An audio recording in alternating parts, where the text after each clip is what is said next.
ஆண்டவராக இயேசு கிறிஸ்து நாமத்தில் இந்த காலை வேளையில் உங்கள் அனைவரையும் வாழ்த்துக்கிறேன். தேவஜனமே, கர்த்தர் இன்னைக்கு நம்மளோட பேசக்கூடிய ஒரு தலைப்பு, கர்த்தர் நம்மளை ஏன் அபிஷேகிக்கிறார். இந்த அபிஷேகம் நமக்குள்ளே வரும்பொழுது நமக்குள்ளே வரக்கூடிய 2 மாற்றங்கள் என்ன அப்படின்னு பார்க்க போகிறோம். ஏசாயா புஸ்தகம் 6வது அதிகாரத்தில் பார்க்கும் பொழுது 1வது வசனத்தில் ஒரு வசனத்தை நம்ம வாசிப்போம். உசியா மரணம் அடைந்த போது ஏசாயா ஒரு தரிசனத்தை அவர் பார்க்கிறார். உயரமும் உன்னதமுமான சிங்காசனத்தில் கர்த்தரை பார்க்கிறதா தரிசனம் வருது. இந்த உசியா யார் அப்படின்னு சொன்னால், இஸ்ரவேலில் இருந்த ராஜா இந்த உசியா. ஆரம்ப நாட்களில் இந்த உசியா கர்த்தரை தேடும் பொழுது இவருடைய காரியம் வாய்த்தது. இவர் தன்னுடைய ராஜ்யங்களை பலப்படுத்தினார். அரணிப்பான பட்டணங்களை கட்டி உசியா கர்த்தரை தேடின நாட்களில் எல்லாம் இவர் செய்த காரியம் வாய்த்தது.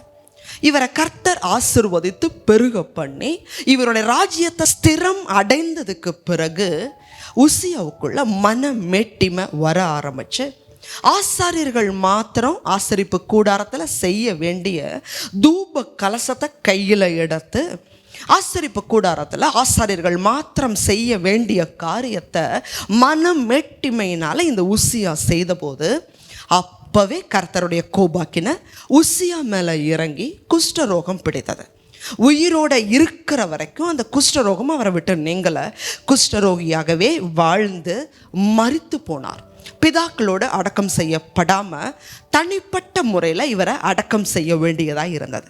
இங்கே வாசிக்கிறோம், ஏசாயா புஸ்தகம் 6:1 வாசிக்கிறோம். உசியா மரணம் அடைந்ததுக்கு பிறகுதான் ஏசாயா தீர்க்கதரிசி கர்த்தருடைய தரிசனத்தவே பார்க்குறார்.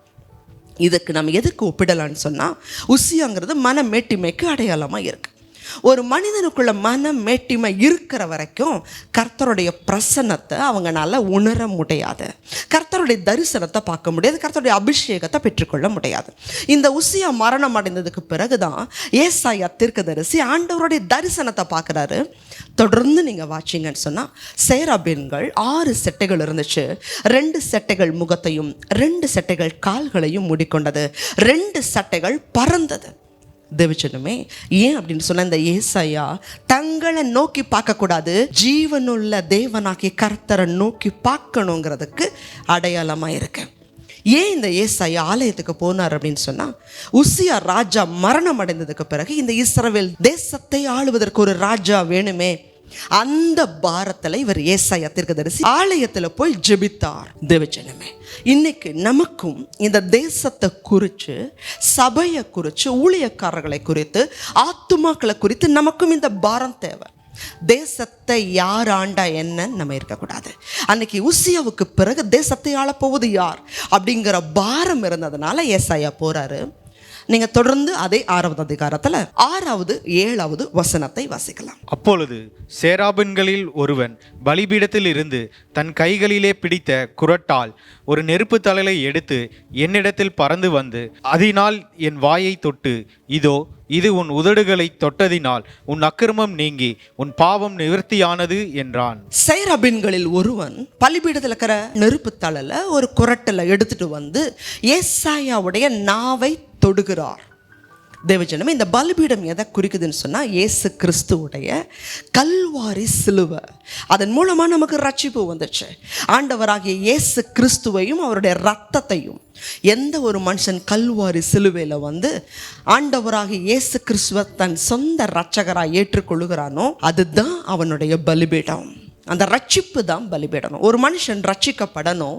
2வது, அந்த நெருப்பு தழல் எதை குறிக்குதுன்னா, நம்ம ரட்சிக்கப்பட்டதுக்கு பிறகு பரிசுத்த ஆவியானவர்னால நமக்கு கிடைக்கிற அக்கினி அபிஷேகம். ஏசாயா புஸ்தகம் இதே 6வது அதிகாரத்தில் 5வது வசனத்தை வாசிக்கும் பொழுது, இந்த சேராபீன்களில் ஒருவன் அந்த நெருப்பு தழலை எடுத்துட்டு வந்து ஏசாயாவோட நாவை தொட்ட பொழுது அவனுடைய அக்கிரமம் நீங்கினதுன்னு வாசிச்சோம். அந்த ஏசாயா ஆண்டவர்கிட்ட இந்த தரிசனத்தை பார்த்த உடனே கதறுவார். ஆண்டவரே, நான் அசுத்த உதடுகள் உள்ள மனுஷன், நான் கர்த்தரை பார்க்கிறேனே, நான் அசுத்த உதடுகள் உள்ள மனுஷன் தன் பாவங்களை அறிக்கையிட்ட பொழுது தேவன் அந்த பலிபீடத்துடைய அக்கினினால் அவருடைய பாவத்தை தொட்டு நிவர்த்தியாக்கினார். நம் ஆண்டவராக இயேசு கிறிஸ்துவை ஏற்றுக்கொண்டு ரட்சிக்கப்பட்டு அபிஷேகத்தை பெற்றுக்கொள்ளும் பொழுது முதல்ல நமக்கு பாவம் மன்னிப்பு கிடைக்குது. ரெண்டாவது, அந்த ஏசாயாவை அந்த நெருப்பு தழல் தொட்ட உடனே பாவம் நிவர்த்தியாச்சு. அதற்கு பிறகு இஸ்ரவேல் தேசத்தில் ஒரு வல்லமையான தீர்க்க தரிசியை எடுத்து கர்த்தர் பயன்படுத்தினார். தேவச்சனமே, நீங்கள் பெறக்கூடிய அபிஷேகம் உங்களுக்குள்ள 2 காரியத்தை கொண்டு வரும். ஒன்று, பாவம் மன்னிப்பு. ரெண்டாவது, தேவனுக்காக உங்களை வல்லமையாக எடுத்து பயன்படுத்த வைக்கும். இன்னைக்கு அநேகர் நினைக்கிறாங்க, நான் அபிஷேகத்தை பெற்றுக்கொண்டா விழுந்து விழுந்து எந்திரிக்கிறது மாத்திரமல்ல, இந்த அபிஷேகத்துக்கு ஒரு எதிர்பார்ப்பு இருக்கு. இருளில் இருக்கிற ஜனங்கள் பாவங்கிற இருள், வியாதிங்கிற இருள், மரணங்கிற இருள், பிசாசுங்கிற இருள், இப்படி இருளில் இருக்கிற ஜனங்களுக்கு சுவிசேஷங்கிற ஒளியை கொண்டு போவதற்காக தேவன் உங்களுக்கு அபிஷேகத்தை கொடுக்கிறார். இந்த தேவ செய்தியை பார்த்து கொண்டிருக்கிற ஜனங்கள், ஒருவேளை நீங்கள் அபிஷேகத்தை பெற்றிருப்பீங்கன்னு சொன்னால், தேவன் உங்களுக்கு கொடுத்துருக்கிற தாளந்து பாடலாக இருக்கலாம், சுவிசேஷம் அறிவிக்கிறதா இருக்கலாம். எந்த தாளந்தை கொடுத்தாலும் ஆண்டவருக்காக பயன்படுத்துங்க. சமயம் வாய்த்தாலும் வாய்க்காவிட்டாலும் திருவசனத்தை ஜாக்கிரதையாக அறிவேங்க. தேவச்சனமே, இந்த அபிஷேகம் அநேகம் ஆத்துமாவை ரட்சிப்புக்குள்ள நடத்துவதற்கு தான் தேவன் உங்களை அபிஷேகத்திருக்கிறார். இந்த அபிஷேகத்தை குறித்து கர்த்தர் கணக்கு கேட்பார். தேவச்சனமே, இந்த அபிஷேகத்தை மூடி வைக்காதீங்க, கர்த்தருக்காக பயன்படுத்துங்க. நாட்கள் பாவத்துக்கு நேரா, பிசாசோட இருளின் ராஜ்யத்துக்கு நேரா வேகமாக போயிட்டு இருக்கு. தேவன் உங்களுக்கு கொடுத்திருக்கிற அபிஷேகம் இருளில் இருக்கிற ஜனங்களை தேவனுடைய ராஜ்யத்துக்குள்ள கொண்டு வருவதற்கு பயன்படட்டும்.